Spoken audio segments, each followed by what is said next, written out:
with natural stone, you kind of have one shot. Yeah, that one.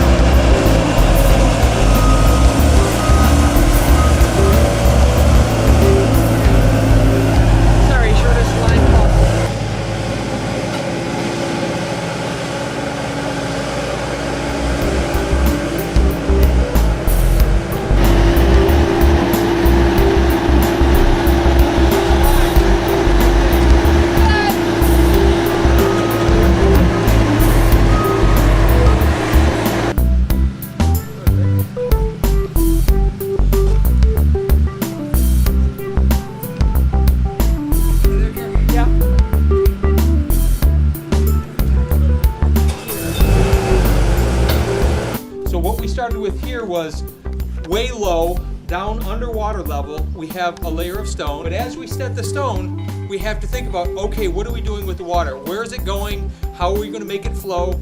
Because with natural stone, you kind of have one shot. It's not like you can break it out and redo it again. You have to be really careful in terms of expecting the water to go in certain directions, and it doesn't always do that, and we have to do some modifications. But the idea here was, how can we make a fairly simple waterfall, not too tall, but be able to spread out the water enough? And I think with what we did, it turned out pretty well.